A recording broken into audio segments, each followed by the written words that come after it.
Je m'appelle Margot Hayes et j'ai 66 ans. Ce que je m'apprête à vous raconter a changé ma vie à jamais. Les funérailles de mon mari, Ernest, ont été le jour le plus silencieux de toute mon existence. Là, près de sa tombe, j'ai reçu un message d'un numéro inconnu qui m'a glacé le sang. Je suis en vie. Ce n'est pas moi dans le cercueil. J'ai répondu, les mains tremblantes, « Qui êtes-vous » La réponse m'a coupé le souffle. Je ne peux pas le dire. Il vous observe. Ne faites pas confiance à nos fils. Ce moment m'a déchiré l'âme en deux. Mon monde s'est effondré lorsque j'ai vu Charles et Henri, mes propres fils, debout près du cercueil, avec des expressions étrangement calmes. Quelque chose n'allait pas. Leurs larmes semblaient forcées, leurs étreintes aussi froides que la glace. Pendant 42 ans, Ernest avait été mon partenaire, mon refuge, ma raison de vivre. Je l'ai rencontré à 24 ans dans la petite ville de Spring Creek. Nous avions grandi sur les mêmes chemins poussiéreux, partageant des rêves modestes. Je nettoyais des maisons pour subvenir aux besoins de ma mère malade, tandis qu'Ernest réparait des bicyclettes dans un petit atelier qu'il avait hérité de son père. Nous étions pauvres, mais heureux. Nous possédions quelque chose que l'argent ne pouvait acheter, le véritable amour. Je me souviens de la première fois où il m'a parlé. C'était un mardi matin. Je marchais vers le marché dans ma robe verte délavée et mes chaussures usées. Il est sorti de son atelier, les mains couvertes de graisse, et m'a souri avec une timidité qui m'a fait tomber amoureuse de lui instantanément. « Bonjour Margot », a-t-il dit, d'une voix douce. « Besoin que je regarde ton vélo ?» Je n'avais pas de vélo, mais j'ai trouvé une excuse juste pour lui parler. Cette conversation s'est transformée en rendez-vous sous le vieux chêne du parc de la ville, puis en promesse d'amour éternel, et enfin en un simple mariage plein d'espoir. Les premières années ont été difficiles. Nous vivions dans une maison de 2 chambres avec un toit en tôle. Quand il pleuvait, nous disposions des pots partout dans la maison pour récupérer les fuites, mais nous étions heureux. Ernest travaillait du lever au coucher du soleil dans son atelier et moi, je cousais des vêtements pour les femmes de la ville. Lorsque Charles est né, j'ai cru que mon cœur allait exploser de bonheur. C'était un beau bébé avec les grands yeux de son père et mon sourire. 2 ans plus tard, Henri est arrivé, tout aussi parfait. Je les ai élevés avec tout l'amour du monde, sacrifiant mes propres besoins pour leurs. Ernest était un père merveilleux. Il les emmenait à la pêche dans la rivière le dimanche, leur apprenait à réparer des choses de leurs mains et leur racontait des histoires avant de dormir. Je les nourrissais, les habillais et les consolais lorsqu'ils pleuraient. Nous étions une famille unie, ou du moins c'est ce que je croyais. Mais en grandissant, les choses ont commencé à changer. Charles, l'aîné, a toujours été ambitieux. Dès son plus jeune âge, il demandait pourquoi nous vivions si modestement, pourquoi nous n'avions pas de voiture comme les autres familles. Henri le suivait dans tout, comme il l'avait toujours fait. Lorsque Charles a eu 18 ans, Ernest lui a proposé un emploi à l'atelier, mais il l'a rejeté avec mépris. « Je ne veux pas me salir les mains comme toi, papa. Je vais devenir quelqu'un d'important. » Ces mots ont profondément blessé Ernest, même s'il ne me l'a jamais dit. Je le voyais s'assis sur le porche la nuit, regardant les étoiles avec un air triste. Son fils avait rejeté non seulement son travail, mais tout son mode de vie. Les années ont passé et à ma grande surprise, Charles a réussi à se faire un nom dans le monde des affaires. Il a trouvé un emploi dans une société immobilière de la ville. Henri le suivit peu après. Ils ont tous les deux commencé à gagner de l'argent, bien plus qu'Ernest et moi n'avions jamais vu. Au début, j'étais tellement fière. Mes fils avaient accompli ce que nous n'avions jamais pu, échappant à la pauvreté et construisant une vie meilleure. Mais peu à peu, cette joie s'est transformée en tristesse. Les visites sont devenues moins fréquentes et les appels téléphoniques plus courts. Lorsqu'ils venaient, ils arrivaient dans des voitures coûteuses, vêtus de costumes élégants, parlant d'investissement et de propriété. Ils nous regardaient avec un étrange mélange de pitié et de honte. « Maman, disait Charles lors d'une de leurs visites sporadiques, toi et papa devriez déménager ailleurs. Cette maison tombe en ruine. » Il avait raison. Mais cette maison contenait tous nos souvenirs. C'était là que nous avions élevé nos fils, partagé des milliers de repas, vieillis ensemble.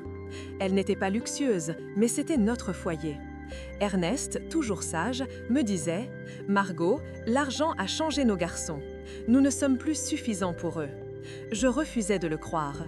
Je justifiais leurs absences, leurs appels brefs, leurs promesses non tenues. Ils sont occupés à construire leur vie, me disais-je. Un jour, ils redeviendront les garçons aimants que nous avons élevés.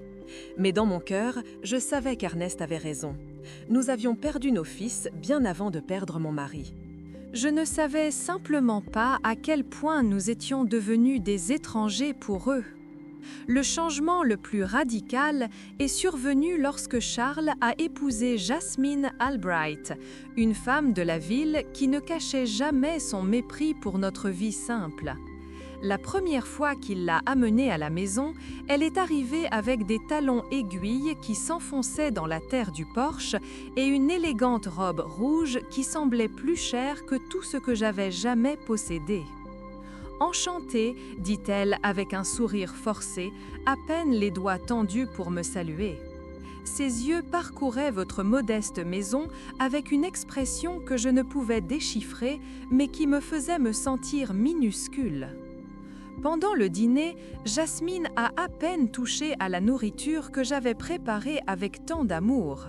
Elle déplaçait le pain de viande sur son assiette et coupait de petits morceaux de poulet, mais elle ne mangeait presque rien. Charles semblait nerveux, s'excusant constamment pour des choses dont il ne s'était jamais senti honteux auparavant. « La prochaine fois, nous les emmènerons au restaurant », murmura-t-il à Jasmine, pensant que je n'entendais pas, mais je l'ai entendu. Chaque mot me transperçait le cœur comme un couteau. Henri, pour sa part, est resté célibataire, mais a adopté la même attitude distante que son frère. Ses visites se limitaient aux occasions spéciales et, même alors, il semblait toujours pressé de partir. Il était constamment sur son téléphone, concluant des affaires même pendant nos conversations. « Maman, je dois y aller », disait-il toujours avant l'heure. « J'ai une réunion importante demain matin. » Les dimanches en famille sont devenus un souvenir lointain. Les Noëls sont devenus froids et formels. Mes fils apportaient des cadeaux coûteux dont nous n'avions pas besoin. Ils restaient 2 ou 3 heures, puis partaient avec un soulagement évident. Ernest et moi avons vieilli seuls, nous réconfortant mutuellement. Il a continué à travailler dans son atelier, bien que ses mains n'aient plus la même force. Je continuais la couture, mais mes yeux n'étaient plus les mêmes. Nous nous débrouillons avec notre petit revenu, fiers de ne rien demander à nos fils devenus riches. « Tu sais, quelle est la partie la plus triste, Margot ?» me dit Ernest un soir en buvant du café sur le porche. « Ce n'est pas qu'ils aient de l'argent, c'est que l'argent leur a fait croire que nous ne sommes plus importants. » Il avait raison, comme toujours. Mes fils n'avaient pas seulement changé financièrement, ils avaient changé dans leur cœur. Nous n'étions plus leurs parents aimés. Nous étions un rappel inconfortable d'un passé qu'ils voulaient oublier. Les choses ont empiré lorsque Charles a acheté une maison à 200 000 $ dans un quartier exclusif de la ville. Henri a fait de même peu après, investissant dans un condo de luxe à 150 000 $. Soudain, nos fils étaient propriétaires de fortunes que nous n'aurions jamais pu imaginer. « Vous devriez vendre cette maison et aller dans une résidence pour personnes âgées », a suggéré Jasmine lors d'une de ses rares visites. « Il y a des endroits très agréables pour des gens de votre âge, vous y seriez plus à l'aise. » Le mot « résidence » m'a frappée comme une gifle. Une résidence pour personnes âgées. Après 40 ans à construire notre maison, après avoir élevé ses fils avec tant d'amour, il voulait nous envoyer dans un foyer. « Nous n'avons pas besoin d'un foyer », répondit Ernest avec la dignité qui le caractérisait toujours. « Nous allons bien ici, dans notre maison. » Mais j'ai vu l'expression sur le visage de Charles et Henri. Ils soutenaient l'idée de Jasmine. Pour eux, nous étions un fardeau, un problème à résoudre de la manière la plus pratique. C'est alors que les suggestions plus directes ont commencé. Charles est arrivé un jour avec des papiers à la main, des documents qu'il avait préparés sans nous consulter. « Papa, maman, dit-il avec ce faux sourire qu'il avait perfectionné, j'ai réfléchi à votre avenir. Cette maison vaut au maximum 1000 $. Si vous la vendez, je peux ajouter un peu d'argent pour que vous puissiez déménager dans un endroit meilleur, un endroit plus agréable. » Pour nous, il n'y avait pas d'endroit meilleur que le foyer où nous avions été heureux pendant des décennies. Mais Charles ne comprenait pas cela. Pour lui, tout se résumait à des chiffres, à la valeur monétaire. De plus, continua-t-il, je pense que papa devrait prendre sa retraite de l'atelier. Il a déjà 70 ans, il est temps de se reposer. Ernest le regarda avec une tristesse infinie. « Fils, travailler n'est pas un fardeau pour moi, c'est ce qui me maintient en vie, ce qui donne un sens à mes journées. » « Mais tu pourrais te blesser, » insista Henri, soutenant son frère comme il le faisait toujours. « À ton âge, un accident serait très dangereux. » Leurs mots semblaient attentionnés, mais je sentais quelque chose de plus derrière eux, une impatience, une urgence que je ne pouvais comprendre entièrement. Les mois à venir furent tendus. Mes fils ont augmenté la pression pour que nous vendions la maison. Ils ont fait venir des agents immobiliers sans nous prévenir. Ils ont fait estimer la maison sans notre autorisation. Ils ont même commencé à parler de ce qui serait le mieux pour tout le monde. « Écoutez, dit Charles lors d'un dîner particulièrement inconfortable, Jasmine et moi avons décidé d'avoir des enfants bientôt. Nous aurons besoin d'aide pour les dépenses. Si vous vendez la maison et déménagez dans un logement plus petit, cet argent pourrait servir d'héritage anticipé. » Un héritage anticipé. Il demandait notre héritage alors que nous étions encore en vie. L'audace de cette demande m'a laissé sans voix. Ernest resta calme, mais j'ai vu sa mâchoire se tendre. « Fils, lorsque ta mère et moi mourrons, tout ce que nous possédons sera à vous. Mais tant que nous sommes vivants, nos décisions nous appartiennent. » « Ne sois pas têtu, » intervint Ernest avec une dureté que je n'avais jamais vue auparavant. « Vous êtes vieux maintenant, vous ne pouvez pas continuer à vivre dans le passé. » Cette nuit-là, après leur party, Ernest et moi avons parlé jusqu'à l'aube. Pour la première fois depuis notre mariage, nous avons évoqué la possibilité que nos fils ne soient pas les personnes que nous pensions avoir élevées. « Quelque chose ne va pas, Margot, » me dit mon mari, avec un regard inquiet que je n'avais jamais vu dans ses yeux. Ce n'est pas juste de l'ambition ou de l'impatience, il y a quelque chose de plus sombre derrière toute cette pression. Je n'avais aucune idée à quel point ces paroles étaient profondément justes. Je ne pouvais imaginer que mes propres fils planifiaient quelque chose qui changerait nos vies à jamais. Je ne savais pas que la tragédie à venir ne serait pas un accident du destin, mais une conspiration soigneusement orchestrée par les deux personnes en qui j'avais le plus confiance au monde. La dernière conversation normale que j'ai eue avec Charles a eu lieu 3 semaines avant la mort d'Ernest. Il est venu seul, sans Jasmine, et avait l'air plus sérieux que d'habitude. « Maman, dit-il en s'asseyant à la table de la cuisine où il avait pris tant de petits déjeuners enfants, je veux que tu saches que quoi qu'il arrive, Henri et moi veillerons toujours sur toi. » Ces paroles m'avaient rassurée à l'époque, mais maintenant, en me souvenant d'elles près de la tombe d'Ernest, elles me donnent des frissons. Pourquoi a-t-il dit « quoi qu'il arrive » ? Que savait-il que je ne savais pas ? L'accident qui a tout changé s'est produit un mardi matin. Ernest était parti tôt à l'atelier, comme il le faisait chaque jour depuis plus de 40 ans. J'étais dans la cuisine en train de préparer son déjeuner préféré, pain de viande et purée, lorsque le téléphone a sonné avec une urgence qui m'a glacé le sang. « Madame Hayes », une voix inconnue dit, « J'appelle de l'hôpital Mémorial. Votre mari a eu un grave accident. Vous devez venir immédiatement. » Les mots se sont brouillés dans mon esprit comme de l'encre dans l'eau. Le monde s'est arrêté. Mes jambes se sont transformées en gelée et j'ai dû m'agripper au chambranle de la porte pour ne pas tomber. Que s'est-il passé? Va-t-il bien? Est-il en vie? Est-il en soins intensifs? Madame, venez dès que possible. Le trajet jusqu'à l'hôpital a été un cauchemar flou. Ma voisine, Doris, a dû me conduire parce que je tremblais tellement que je ne pouvais même pas tenir les clés. Tout le chemin, mon esprit refusait de comprendre ce qui se passait. Ernest était méticuleux, consciencieux dans son travail. Comment cela avait-il pu arriver?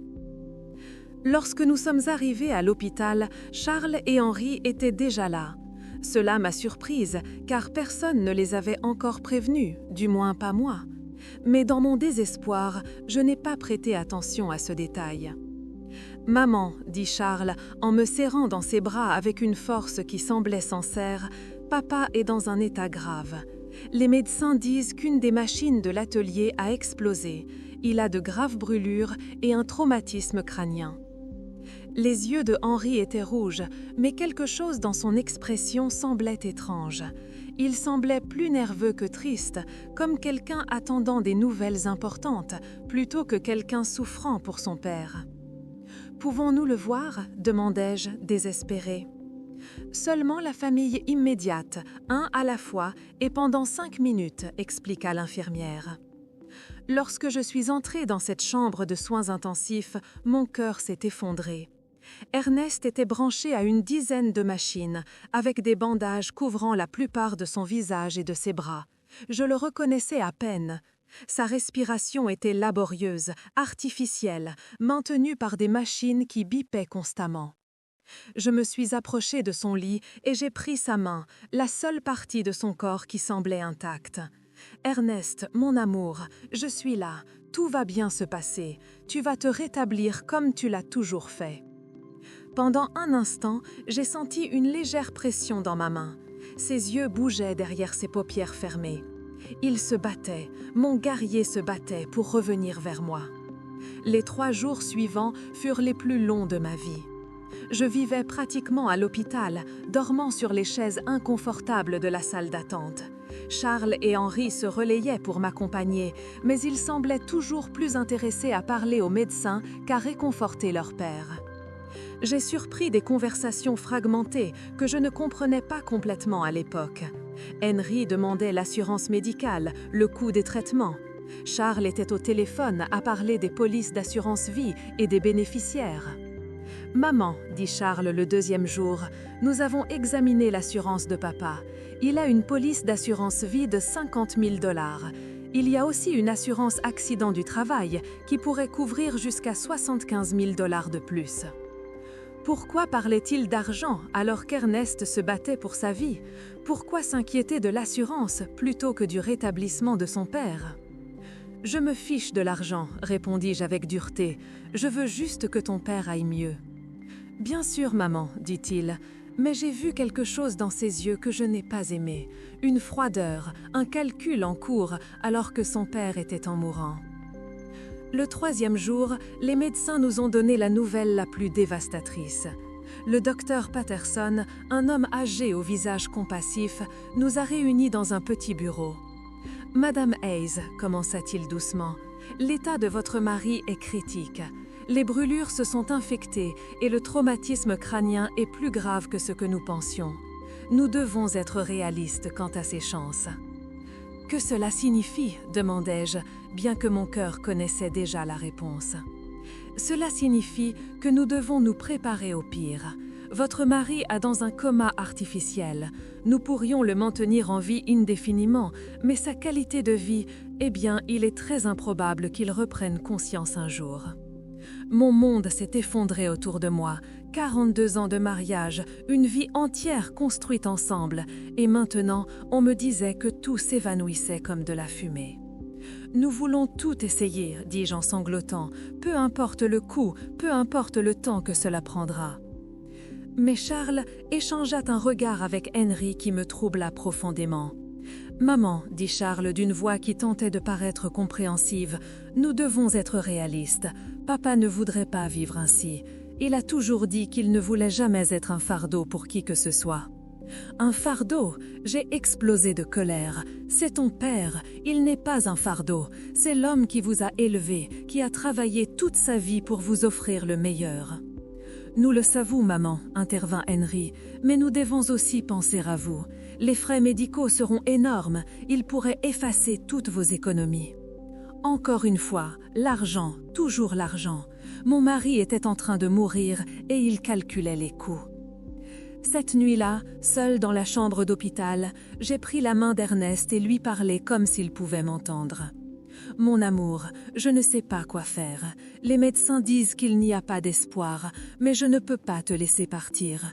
Je ne peux pas imaginer ma vie sans toi. » C'est alors que quelque chose s'est produit qui me donne encore des frissons. Ses doigts ont bougé légèrement, serrant les miens avec une force presque imperceptible. Ses lèvres ont bougé, comme s'il essayait de dire quelque chose, mais aucun son n'est sorti. J'ai appelé les infirmières, désespérée. Il réagit, il essaie de parler. Mais lorsqu'elles sont arrivées, Ernest était revenu à son état précédent. L'infirmière a vérifié les moniteurs et a secoué la tête. « Parfois, il y a des spasmes musculaires involontaires, madame. Cela ne signifie pas qu'il est conscient. » Lutter pour me dire quelque chose d'important. 2 jours plus tard, aux premières heures du vendredi matin, les alarmes des machines se sont déclenchées. Les lumières clignotaient. Les infirmières ont accouru dans la chambre d'Ernest. Je somnolais dans le couloir lorsque le bruit m'a réveillée. « Non, non, non !» ai-je crié en courant vers la chambre. Les médecins ont travaillé pendant 40 minutes pour le réanimer, mais c'était inutile. À 4h37 du matin, Ernest a été officiellement déclaré mort. La douleur que j'ai ressentie à ce moment-là était physique, comme si mon cœur m'avait été arraché de la poitrine. Je me suis effondrée près de son lit, serrant son corps encore chaud, refusant d'accepter qu'il était parti pour toujours. Charles et Henri sont arrivés à l'hôpital 1 heure après la mort de leur père. Ils semblaient préparés, comme s'ils attendaient l'appel. Ils ont apporté des papiers, des documents et des numéros de téléphone pour les pompes funéraires. « Nous avons déjà parlé à la maison funéraire de Spring Creek, » me dit Charles, alors que je pleurais encore inconsolable. « Ils peuvent récupérer le corps ce matin. » « Nous avons également contacté l'assurance, » ajouta Henri. « La procédure de réclamation est déjà en cours. » Comment pouvaient-ils être si efficaces, si organisés, si froids, seulement 1 heure après la perte de leur père? Quelque chose n'allait pas, mais ma douleur était si intense que je ne pouvais pas réfléchir clairement. Les funérailles étaient prévues pour le lundi suivant. Charles s'est occupé de tous les préparatifs sans vraiment me consulter. Il a choisi le cercueil le plus simple, le service le plus court, comme s'il voulait en finir le plus vite possible. « C'est ce que papa aurait voulu, » dit-il, lorsque je me suis plainte de ne pas avoir été incluse dans les décisions. Quelque chose de simple, sans chichi. Mais Ernest méritait mieux que cette précipitation indécente pour l'enterrer et l'oublier. Le jour des funérailles est arrivé, nuageux et froid, comme si le ciel lui-même pleurait Ernest. Je portais ma seule robe noire, la même que j'avais portée aux funérailles de ma mère, des années auparavant. Mes mains tremblaient tellement que Doris a dû m'aider à boutonner les petits boutons dans le dos. « Sois forte, Margot », murmura ma chère amie en me coiffant avec soin. « Ernest voudrait te voir forte. » Mais je ne me sentais pas forte. Je me sentais vide, comme une coquille sans âme. 42 années de mariage ne peuvent pas être enterrées si facilement. Chaque objet dans la maison me rappelait Ernest. Sa tasse de café sur la table, ses outils sur le porche, son oreiller qui gardait encore son parfum. Quand nous sommes arrivés au cimetière, j'étais surprise de voir si peu de monde. Je m'attendais à ce qu'il y ait davantage de collègues d'Ernest, plus de voisins, plus de connaissances. Mais il n'y avait que Charles, Henri, Jasmine, Doris, moi et le pasteur. Pour un homme qui avait vécu 70 ans dans la même ville, qui avait aidé tant de gens, les funérailles semblaient étrangement vides. « Où sont les gars de l'atelier ?» ai-je demandé à Charles. « Nous n'avons pas voulu déranger qui que ce soit, » répondit-il rapidement. « Papa était un homme discret, il aurait préféré quelque chose d'intime. » Mais ce n'était pas vrai. Ernest aimait sa communauté. Il se souciait de ses voisins. Il aurait voulu qu'ils viennent lui dire adieu. Pourquoi Charles avait-il décidé de tout rendre si secret, si précipité? Pendant la cérémonie, j'observais mes fils avec un étrange décachement émotionnel. Charles affichait une expression solennelle, convenable pour l'occasion, mais ses yeux ne cessaient de glisser vers sa montre. Henri semblait nerveux, comme s'il avait des choses plus importantes à faire. Jasmine, derrière son voile noir, vérifiait discrètement son téléphone. C'était donc ainsi qu'ils disaient adieu à leur père, avec impatience et distraction. Le pasteur parlait de vie éternelle, de repos bien mérité, du retour auprès de Dieu. Ces paroles sonnaient creux dans mon cœur brisé. Je ne voulais pas qu'Ernest repose en paix. Je voulais qu'il rentre à la maison avec moi, que nous continuions de vieillir ensemble, que nous buvions encore notre café sur le porche chaque soir. Au moment de jeter la terre sur le cercueil, mes jambes ont refusé de me porter. Doris a dû me soutenir pendant que je sanglotais sans contrôle. Le son de la terre frappant le bois fut définitif, irrévocable. C'est à ce moment précis, debout devant la tombe de mon mari, que mon téléphone a vibré. Un message d'un numéro inconnu. Je suis vivant, ce n'est pas moi dans le cercueil. Mon cœur s'est arrêté. Les lettres dansaient devant mes yeux, comme si je délirais. Je devenais folle de chagrin. D'une main tremblante, j'ai répondu « Qui êtes-vous » La réponse est arrivée immédiatement.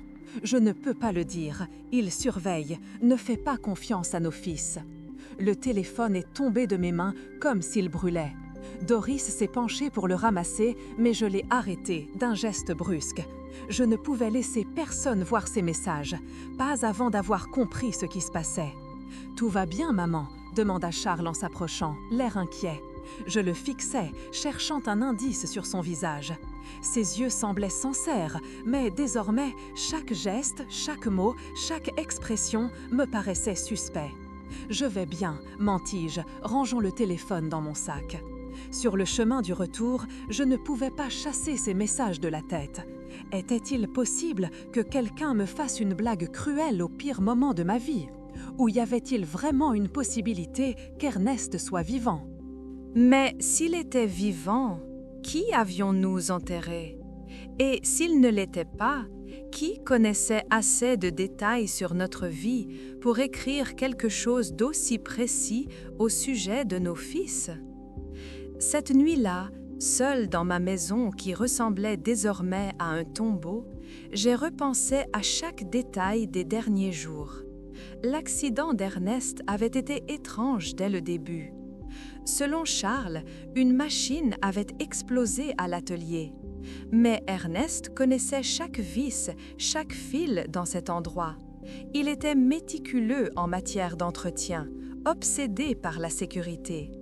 Et puis, comment mes fils étaient-ils arrivés à l'hôpital si vite alors que personne ne les avait prévenus? L'hôpital m'avait appelé la première. J'étais le contact d'urgence. Comment savait-il ce qui s'était passé avant moi? Et il y avait aussi l'argent. Dès le premier jour, Charles et Henri avaient parlé d'assurance, de police et de bénéficiaires, comme s'ils attendaient ce moment, s'y étaient préparés. J'ai décidé de vérifier les papiers d'Ernest. Dans son vieux bureau en bois, il gardait tous ses documents importants dans une boîte métallique. Police d'assurance, titre de propriété, documents de l'atelier, tout y était. J'ai trouvé la police d'assurance vie de 50 000 $ dont Charles avait parlé. Mais il y avait un détail que je ne me rappelais pas. La police avait été mise à jour seulement 6 mois auparavant, augmentant la couverture de 5 000 à 50 000 $. Pourquoi Ernest avait-il augmenté son assurance vie? Il ne m'en avait jamais parlé. Et surtout, qui lui avait suggéré de le faire? En fouillant davantage, j'ai trouvé quelque chose d'encore plus troublant. Une police d'assurance professionnelle souscrite 2 mois avant sa mort. 5 000 $ en cas de décès accidentel au travail, 15 000 au total. Une petite fortune pour une famille comme la nôtre, mais aussi une tentation pour quelqu'un sans scrupules. Mon téléphone a de nouveau vibré. Un autre message, du même numéro inconnu. Vérifie le compte bancaire. Regarde qui déplace l'argent. Cette fois, je n'ai pas hésité.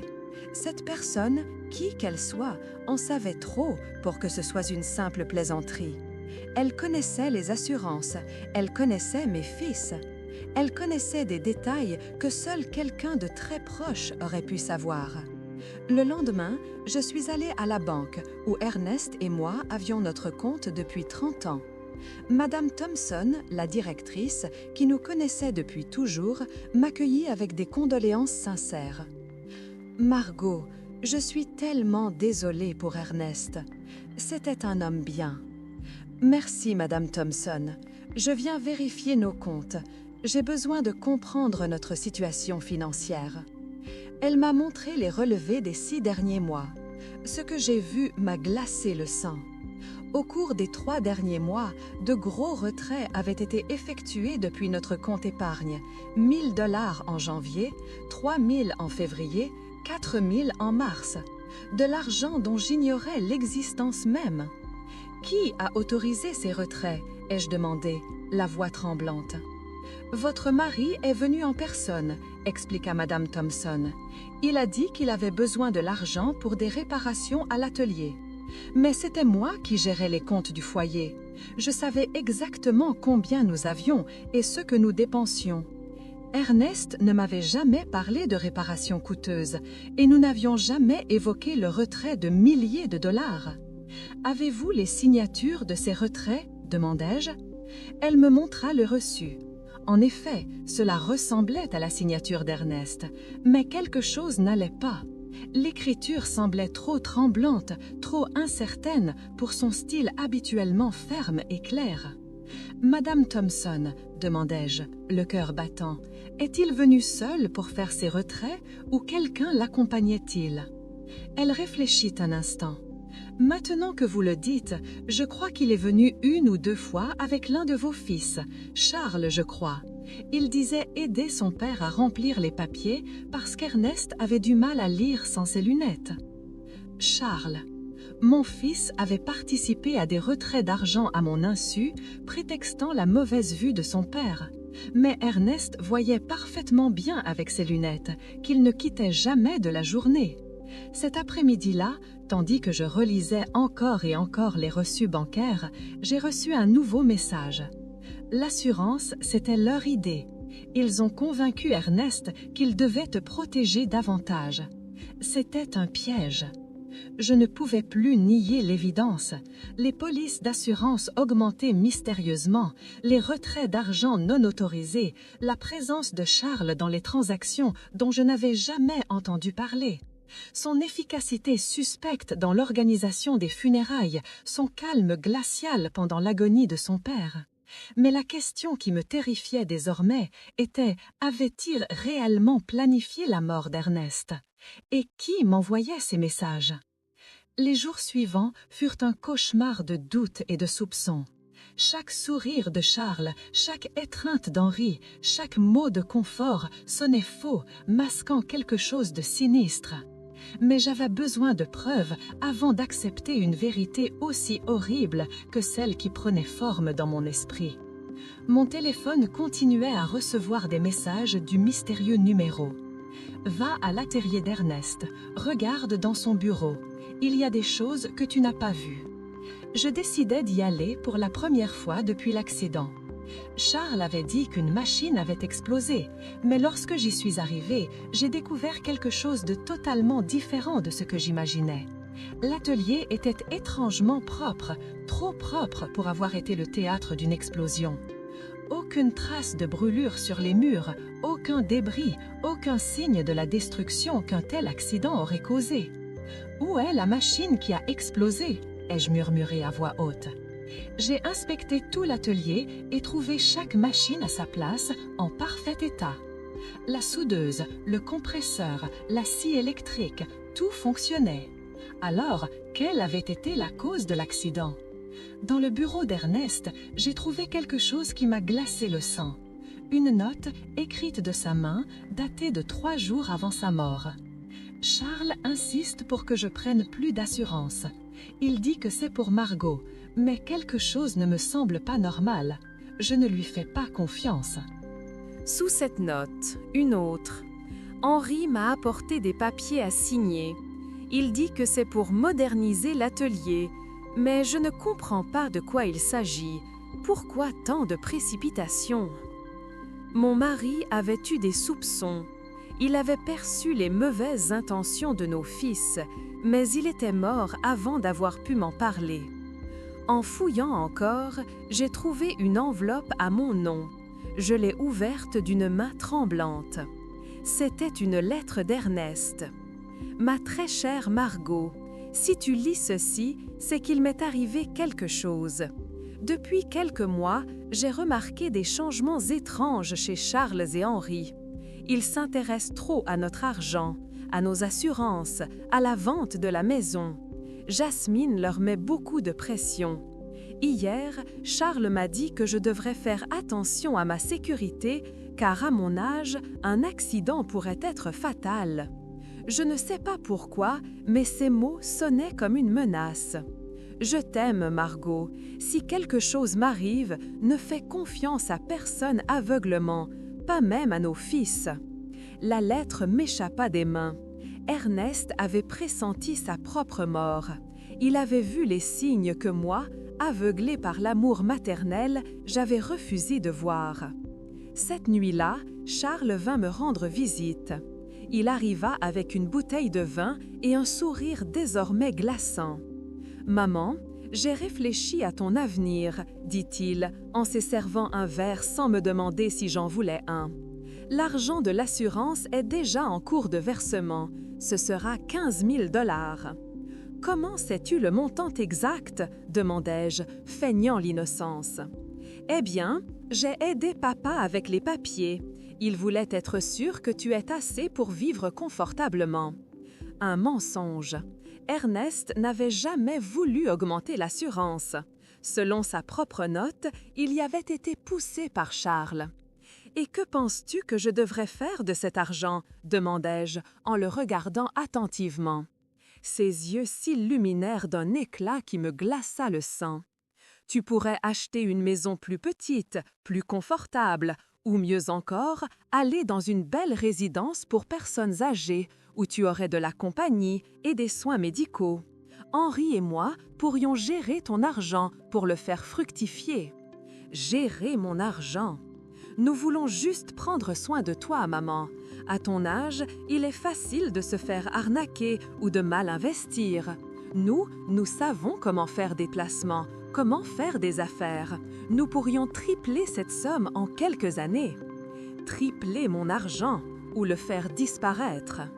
Laisse-moi y réfléchir, dis-je, pour gagner du temps. Bien sûr, dit Jasmine avec sa douceur feinte, mais pas trop longtemps, c'est pour ton bien. Après leur départ, je restais dans ma cuisine, tremblante de rage et de peur. Mes propres fils, ma chair, mon sang, n'avaient pas seulement tué leur père, ils complotaient désormais pour me déposser de tout ce qu'il me restait. Cette nuit-là, mon téléphone vibra encore, affichant un message plus long que les autres. « Demain, va au poste de police. Demande le rapport sur l'accident d'Ernest. Il y a des contradictions que tu dois connaître. » Le lendemain, je me rendis au commissariat local. Le sergent O'Connell, qui connaissait Ernest depuis des années, m'accueillit aimablement. « Le rapport sur l'accident de votre mari ?» demanda-t-il, l'air confus. « Oui, celui de l'atelier, quand la machine a explosé. » Le sergent consulta ses dossiers et secoua la tête. « Nous n'avons aucun rapport d'explosion à l'atelier d'Ernest. En fait, nous n'avons reçu aucun signalement d'accident de travail concernant votre mari. » Je sentis le sol vaciller sous mes pieds. « Mais mon fils a dit que c'était un accident à l'atelier, c'est pour cela qu'il était à l'hôpital. » « Madame Hayes, votre mari est bien arrivé à l'hôpital mardi matin, mais pas à cause d'un accident de travail. Selon le rapport médical que j'ai ici, il est arrivé inconscient, présentant des signes d'empoisonnement. » Empoisonnement! Les médecins avaient trouvé des traces de méthanol dans son sang, une quantité suffisante pour provoquer la cécité, des lésions cérébrales et finalement la mort. L'hôpital aurait dû vous en informer. Empoisonnement. Ce n'avait pas été une explosion. Ce n'avait pas été un accident. Quelqu'un avait délibérément empoisonné mon mari. Pourquoi personne ne m'avait dit cela? Demandai-je, la voix brisée. La famille proche, qui avait signé les papiers de l'hôpital, avait demandé que l'information reste confidentielle afin d'éviter toute spéculation inutile. Ils ont dit que j'étais trop fragile émotionnellement pour gérer les détails techniques. La famille proche. Charles et Henri avaient caché la véritable cause de l'état d'Ernest, inventé l'histoire de l'explosion et manipulé tout le monde, y compris moi, pour couvrir un meurtre. Madame Hayes, continua le sergent, si vous suspectez les circonstances de la mort de votre mari, nous pourrions ouvrir une enquête officielle. Je n'avais pas seulement des soupçons, j'étais certaine que mes propres fils avaient assassiné leur père pour de l'argent. Cet après-midi-là, Henri rentra à la maison avec un bouquet de fleurs et le même sourire faux que Charles. « Comment vas-tu, maman? Tu as l'air fatiguée. » « Je vais bien, mentis-je, observant chacun de ses gestes sous un nouvel angle. « Je pense juste à l'avenir. »« C'est bien, Charles et moi avons parlé. Nous pensons que tu devrais vendre la maison bientôt, tant qu'elle est encore fraîche sur le marché immobilier. » Pourquoi se précipiter?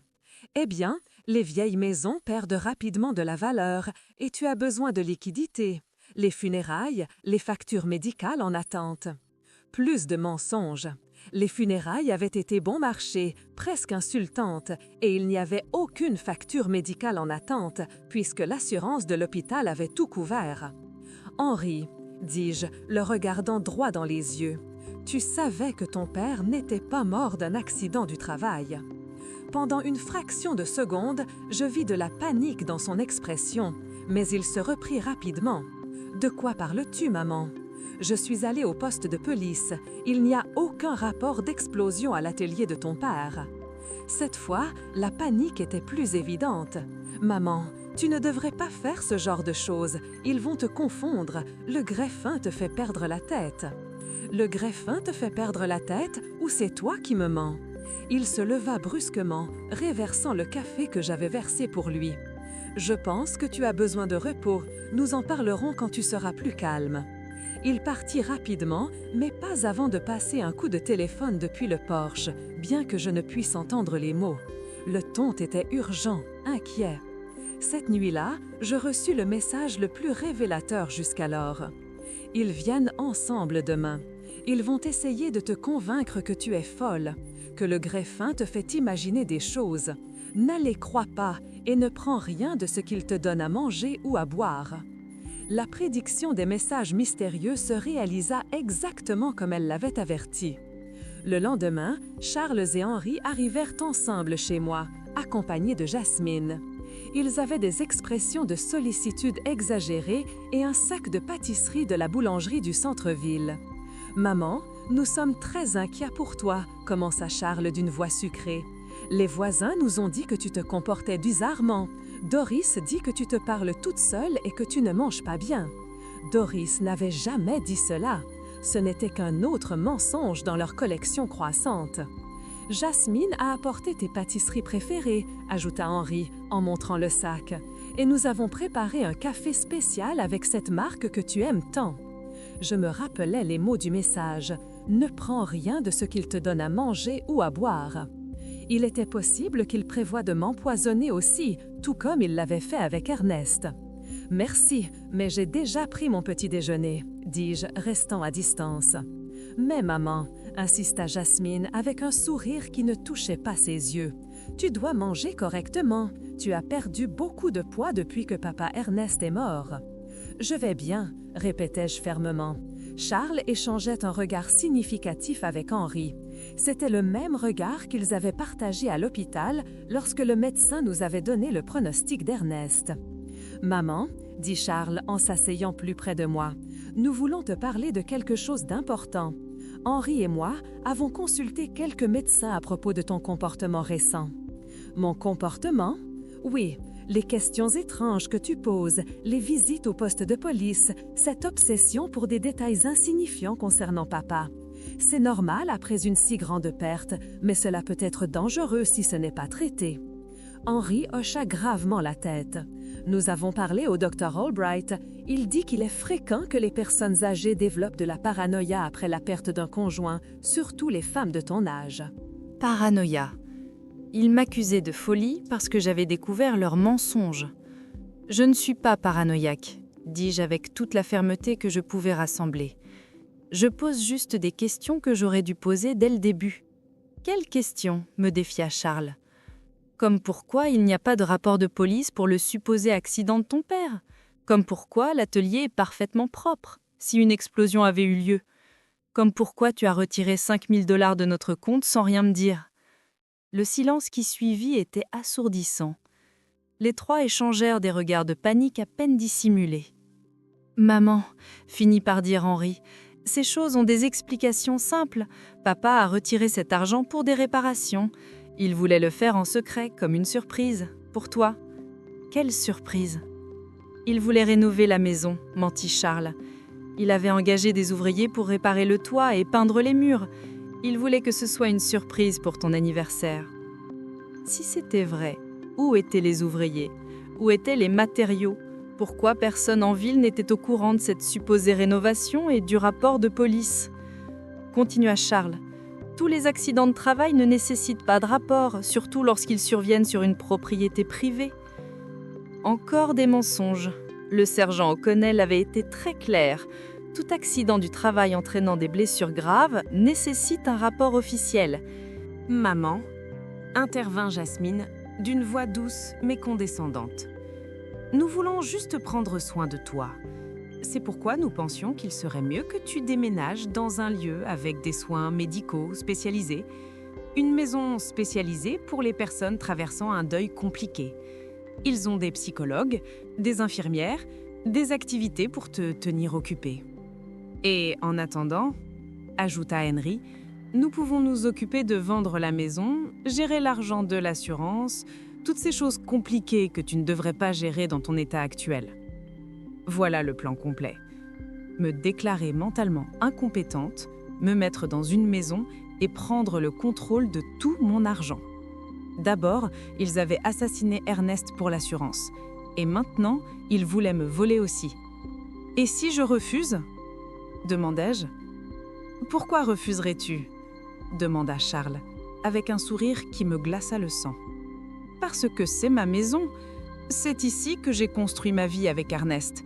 C'est ici que je t'ai élevé. »« Maman, » dit Henry, avec un soupir exagéré. « Tu ne peux pas vivre dans le passé éternellement. Papa est parti. Tu dois l'accepter et avancer. » « Je l'ai accepté, mais cela ne veut pas dire que je vais donner ma vie et mon argent, » répondis-je. Le masque de préoccupation commençait à se fissurer sur leur visage. Charles se leva brusquement. « Très bien. Si tu refuses d'écouter la raison, nous devrons prendre des mesures plus drastiques. Qu'est-ce que cela signifie ? Cela signifie que nous pouvons commencer une procédure légale pour te faire déclarer mentalement incompétente. Nous avons des témoins de ton comportement erratique. Nous avons le témoignage de médecins qui confirment que tu souffres de paranoïa sénile. » « Des médecins ? Quels médecins ? Je n'avais parlé à aucun médecin de mon état mental. Le Dr. Albright a déjà signé un rapport préliminaire. Il dit que, après avoir entendu nos descriptions de ton comportement, il est probable que tu aies besoin de soins spécialisés. Un médecin qui ne m'avait jamais examiné avait signé un rapport sur mon état mental uniquement basé sur ce que mes fils lui avaient dit. Combien leur avait coûté cette fausse évaluation ? Tu peux coopérer volontairement ou nous pouvons le faire légalement. Mais dans tous les cas, tu auras l'aide dont tu as besoin. » Continua Charles. C'était une menace directe. Si je ne leur remettais pas mon argent volontairement, ils utiliseraient le système légal pour me le voler. « J'ai besoin de temps pour réfléchir, » leur dis-je, essayant de gagner du temps. « Bien sûr, » dit Jasmine, avec sa fausse douceur, « mais pas trop de temps pour ton propre bien. » Après leur départ, je restais assise dans ma cuisine, tremblant de rage et de peur. Mes propres fils, le sang de mon sang, avaient non seulement assassiné leur père, mais maintenant ils planifiaient de me voler tout ce qu'il me restait. Cette nuit-là, mon téléphone vibra avec un message plus long que les autres. Margot, ici Steven Callahan, détective privé. Ernest m'a engagé 3 semaines avant sa mort parce qu'il se méfiait de Charles et Henry. Ils l'ont empoisonné avec du méthanol dans leur café du petit déjeuner. J'ai des preuves audio de leur conversation, planifiant tout. Demain à 15h, va au café du coin, assis-toi dans la table du fond, j'y serai. Enfin, je saurai qui m'envoyait ces messages. Et surtout, j'aurai la preuve nécessaire pour obtenir justice pour la mort de mon mari. Mais je savais aussi que je n'avais pas beaucoup de temps. Charles et Henry avaient montré leurs cartes. Si je n'agissais pas rapidement, je finirais enfermée dans une maison pendant qu'ils dépensaient l'argent qui avait coûté la vie à Ernest. La guerre avait commencé. Et même si j'étais une femme de 66 ans contre 2 hommes impitoyables, j'avais quelque chose qu'ils n'avaient pas, la vérité. Et la vérité finit toujours par se faire jour. Cette nuit-là, pour la première fois depuis la mort d'Ernest, je souris, car je savais que mon mari n'était pas mort en vain. Sa prudence, son instinct, sa décision d'engager un détective privé allait me permettre d'obtenir justice pour la mort de mon mari. Charles et Henry avaient sérieusement sous-estimé leur mère. Ils allaient découvrir qu'une femme se battant pour la mémoire de son mari assassiné est une force plus puissante que toute leur guépidité réunie. Je cueillis des fleurs dans mon jardin et me rendis au cimetière pour visiter la tombe d'Ernest. Sa pierre portait l'inscription que j'avais faite graver après le procès. Ernest Hayes, mari bien-aimé, père trahi, homme honorable. Je lui racontais ma semaine, la fondation, les familles aidées, les lettres de remerciement. Je sentais son approbation dans le vent qui bougeait les feuilles. « Tu sais ce qui est étrange, lui dis-je. Je ne ressens plus de douleur pour Charles et Henry, seulement de la pitié. Ils avaient l'amour du monde et ont choisi la haine. » Une journaliste m'interviewait pour un documentaire. « La famille n'est pas une excuse pour le crime, répondis-je. L'amour avec limite est le véritable amour, et il n'est jamais trop tard pour chercher justice. » Pour le 5e anniversaire d'Ernest, j'organisais une cérémonie, plus de 200 personnes venues rendre hommage à sa mémoire. Stephen fit un discours émouvant. Ernest Hayes est mort à cause de la cupidité de ses enfants, mais son héritage perdure dans chaque famille aidée par son épouse. La nuit, je regarde les photos de Charles et Henry, enfants, innocents avant que la cupidité ne les corrompe. Je pleure pour eux, pas pour les hommes qu'ils sont devenus. Mon histoire dépasse la tragédie. Elle montre que la justice est possible, que le véritable amour est plus fort que la trahison et qu'il n'est jamais trop tard pour faire ce qui est juste. Demain, Stephen viendra prendre le café. Nous parlerons des lettres de remerciement et travaillerons dans le jardin, plantant de nouvelles fleurs. La vie continue, simple et authentique. J'ai appris que la famille se définit par le respect, les valeurs et l'amour sincère. Ernest, j'ai tenu ma promesse. J'ai trouvé la vérité, cherché la justice et transformé notre douleur en espoir. Ta mort n'a pas été vaine.